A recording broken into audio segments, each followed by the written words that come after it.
Sir आज बैठक झाली, काय बैठकीमध्ये ठरलं, काय होतं आजच्या पक्षांतर्गत बैठक होती.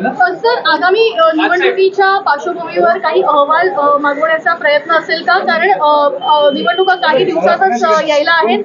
तयारी कशा पद्धतीची यायला आहेत? तुमचं मराठी साहेब येणार आहेत. अरे एका प्रश्नाचं उत्तर देऊ दे रे. साहेब निवडणुका थोड्याच दिवसात आहेत. निवडणुकांच्या दृष्टिकोनातूनच आत्ताची आमची पक्षांतर्गत बैठक होती. त्यांना काही कार्यक्रम उपक्रम दिलेले आहेत. त्याप्रमाणे मी आल्यानंतर मला ते भेटतील आणि बोलतील. साहेब ज्या पद्धतीनं राज्यात जातीय समीकरणाने तेढ वाढतोय त्याकडे कसं बघताय? कारण का राज्यकर्त्यांकडनं एका समाजाला आश्वासन दिलं तर दुसरा समाज नाराज होतो. मला असं वाटतं आता ह्या सर्व समाजांना ही गोष्ट समजणं गरजेचं आहे. मी इतकी वर्ष या माझ्या भाषणांमधनं मुलाखतीमधनं मी सांगत आलो, या जातीपातीतलं काही होणार नाहीये. हे सगळे पुढारी हे जातीपातीमध्ये द्वेष पसरवून फक्त मतं हातात घेतील आणि बोळसटपणे हे मतं देतील देखील.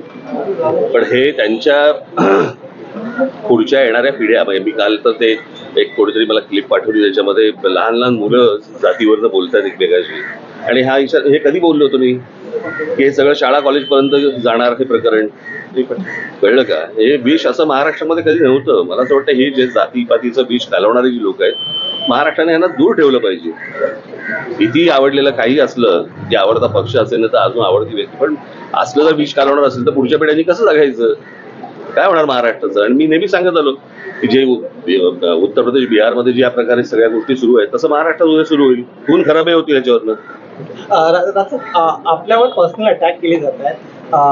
आदित्य ठाकरे यांनी तुपारीबाद पक्ष सांगितलेलं. बिनशॉट मला उद्धव ठाकरेने कहा. तुम्ही या सगळ्या पार्श्वभूमीवरती जातीपातीचाच विचार होतो. पण दुसरा प्रश्न असा आहे की आपण जी बैठक घेतो विधानसभेसाठी आपण काय तयारी करत आहात? किती जागा लढण्याची शक्यता? आत्ता सांगू, सगळं आत्ता सांगून टाकू.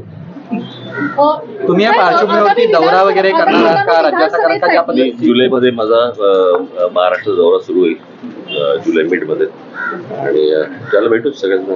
साहेब आगामी विधानसभेसाठी महाराष्ट्राच्या दृष्टिकोनातून महाराष्ट्राच्या विकासाचे अनेक मुद्दे जे आहेत जे आताही हायलाईट केले जात नाही, या मुद्द्यांना धरून आगामी निवडणुकीमध्ये उतरण्याचं प्लॅन असेल का?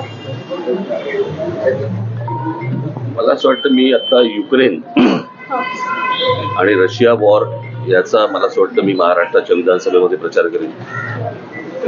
महाराष्ट्रातलेच प्रश्न येणार, पण अनेक पुढारी जे आहेत त्यांचा सोडून द्या. मी माझं विकासाच्या मुद्द्यावर सध्या कोण बोलत नाहीये. याचं कारण त्यांना विकासापेक्षा जातीपातीमध्ये तेढ निर्माण करणं आणि त्यातनं हाताला मतं लागतायत हे त्यांना जेव्हा कळलंय, म्हणून हे त्याच प्रकारे पुढे जाणार. मला असं वाटतं समाजाने ही गोष्ट ओळखणं गरजेचं आहे. नीट परीक्षेचा मुद्दा पण आत्ता सांगू.